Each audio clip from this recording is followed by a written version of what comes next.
ओम नमो भगवते वासुदेवाय। भक्तों, हम श्रीमद् भगवद गीता के 8वां अध्याय भगवत प्राप्ति का श्रवण कर रहे हैं। इस अध्याय के श्लोक संख्या 13 तक श्रवण कर चुके हैं, जिसमें भगवान कृष्ण अर्जुन को बता रहे हैं कि जो व्यक्ति नित्य मेरा स्मरण करता है और मेरा ही स्मरण करते हुए हर कार्य करता है, ऐसा व्यक्ति अंत में अध्यात्म लोक की प्राप्ति करता है, अर्थात मेरे ही लोक को प्राप्त करता है। आज हम श्लोक संख्या 14 का श्रवण करेंगे। इसमें भी यही बताया गया है कि जो व्यक्ति मेरा अनन्य मन से स्मरण करता है, उस व्यक्ति के लिए मैं बहुत आसानी से प्राप्त हो जाता हूँ, अर्थात वह व्यक्ति मुझे बड़ी आसानी से प्राप्त कर लेता है। ऐसे व्यक्ति को मैं हमेशा अपने पास देखता हूँ और वह व्यक्ति भी मुझे हमेशा अपने पास ही पाता है। यहाँ ये श्लोक संख्या 14 में बताया गया है। आइए श्लोक संख्या 14 है। अनन्य चेतः सततं यो मां स्मरति नित्यशः तस्याहं सुलभः पार्थ नित्ययुक्तस्य योगिनः।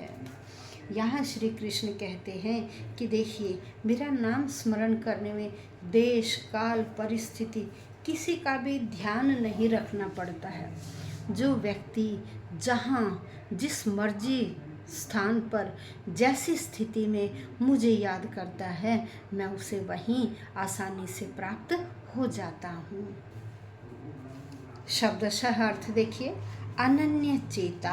अनन्य चेता होता है अविचलित मन से, जिस व्यक्ति का मन विचलित नहीं होता, करे ऐसे मन से सततम हमेशा लगातार यह जो माम मुझको स्मरति याद करता है, नित्यशः नियमित रूप से।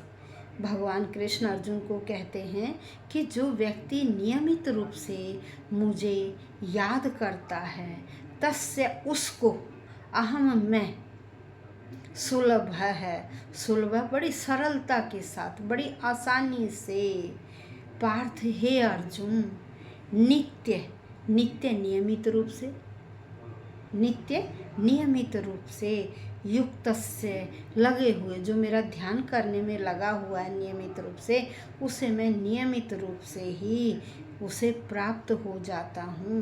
योगिन है, ऐसे योगी को, ऐसे भक्त को।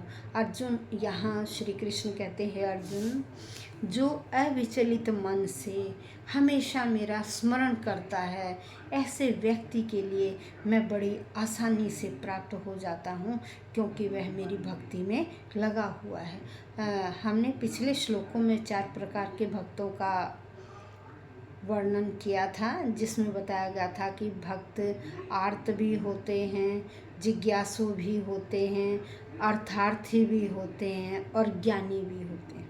मतलब 4 प्रकार के भक्त बताए। एक कैसे, जिनको बड़ी जिज्ञासा, बड़ी इच्छा रहती है जानने की, वो जानने के उत्सुक रहते हैं। कुछ ऐसे हैं जो व्याकुल रहते हैं, दुखी रहते हैं, कुछ धन के लिए, अर्थ के लिए भगवान का नाम लेते हैं, और कुछ ज्ञान के लिए। इसलिए भक्तों के 4 प्रकार बताए गए, आर्त, फिर दूसरे नंबर पर ज्ञानी और अर्थार्थी तथा जिज्ञासु। ये हो गए 4 प्रकार के। इसी प्रकार से योग भी 3 प्रकार के बताए गए हैं। कर्म योग है, ज्ञान योग है और हठ योग है। श्री कृष्ण कहते हैं, जो निष्काम भाव से कार्य करता है वह इन सब से परे है। कर्म योग से, ज्ञान योग से, हठ योग से, इन सब से परे है। वह व्यक्ति केवल शुद्ध भक्ति में ही लगा रहता है। वह न तो स्वर्ग जाने की इच्छा करता है, न ब्रह्म ज्योति प्राप्त करने की इच्छा करता है, न मोक्ष की इच्छा करता है, न भव बंधन से पार होने की इच्छा रखता है। वह केवल और केवल भगवान भक्ति में ही लीन रहता है। उसे आनंद भगवान के भजन में ही आता है। सोते हुए, जागते हुए, स्वप्नावस्था में, अर्ध जागृत अवस्था में, हर समय उसके ज़बान पर भगवान का ही नाम रहता है। हमेशा शुद्ध भक्त किसे कहते हैं? ये शुद्ध भक्त उसे कहते हैं जो निष्काम भाव से कार्य करे, किसी प्रकार की जिसमें इच्छा न हो, ऐसा व्यक्ति शुद्ध भक्त कहलाता है। अब श्री कृष्ण कह रहे हैं कि देखिए, कुछ व्यक्ति क्या स्वार्थवश भगवान का नाम लेते हैं। स्वार्थवश हर कार्य में अपना स्वार्थ ढूंढते हैं, लेकिन जो निष्काम कर्म भाव से कार्य करता है वह व्यक्ति कभी भी अपना स्वार्थ नहीं देखता। वह तो केवल भगवान में ही आस्था रखता है, केवल हर वक्त भक्ति में ही लीन रहता है। वह यह भी नहीं देखता कि यह कौन सा स्थान है। कुछ व्यक्ति क्या करते हैं, मान लीजिए वृंदावन गए या और किसी स्थान पर गए, वहाँ जाकर तो भगवान का नाम ले रहे हैं दिखावे के लिए, हरे राम राम राम कृष्ण कर रहे हैं, और फिर वापस जब अपने घर आ जाते हैं तो फिर वही भाव।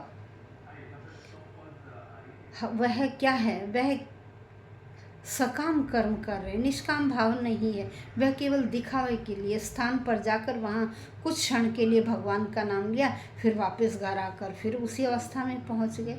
लेकिन जो शुद्ध भक्त है वह तो अपने घर को भी वृंदावन बना देता है, किसी सुनसान जगह को भी वृंदावन बना देता है। वह हर वक्त, हर घड़ी, हर पल केवल भगवान में ही लीन रहता है।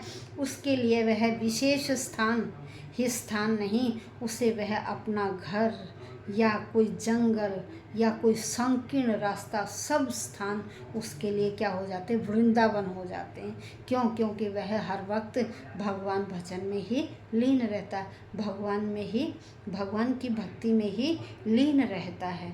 तो ऐसे व्यक्ति के लिए न देश का न किसी काल का विचार है। उसके लिए तो हर काल भी समान है, हर स्थान भी समान है, और वह हमेशा अनन्य भाव से ही कृष्ण का चिंतन करता रहता है। कृष्ण के सामने, उस भगवान के सामने कुछ भी नहीं है। हर चीज़ फीकी लगती है उन्हें, केवल उन्हें भगवान ही सब कुछ लगते हैं। वह भगवान भक्ति में ही लीन रहते हैं। तो ऐसे व्यक्तियों के लिए मैं हर स्थान पर बड़ी आसानी से मिल जाता हूँ। श्री कृष्ण अर्जुन को कहते हैं कि भी जो ऐसे व्यक्ति हैं, शुद्ध भक्त हैं, उन्हें मैं हर स्थान पर, उनके लिए कोई भी स्थान दुर्लभ नहीं है, हर स्थान पर सुलभ मिलता हूँ। मैं बड़ी आसानी से उन्हें प्राप्त हो जाता हूँ। यहाँ श्री कृष्ण ये बता रहे हैं और कह रहे हैं, देखिए भगवान का जो मूल मंत्र है ना, वह उस मंत्र को सोते हुए, जागते हुए, यह नहीं है कि केवल जागते हुए ही करें, वह सोते हुए भी उस भगवान भक्ति का ही जाप करते रहते हैं। मूल मंत्र क्या बताया श्री कृष्ण भगवान ने? हरे कृष्ण कृष्ण कृष्ण हरे हरे, हरे राम राम राम हरे हरे। कहते हैं वह व्यक्ति जो शुद्ध भक्त हैं, वह दिन रात इस मंत्र का जाप करते रहते हैं और अपना जो कार्य है वह करते हैं। किसी भी कार्य में वह अपना स्वार्थ नहीं देखते हैं, केवल और केवल निष्काम भाव से कार्य करते हैं। ऐसा श्री कृष्ण यहाँ अर्जुन को समझा रहे हैं। ओम नमो भगवते वासुदेवाय।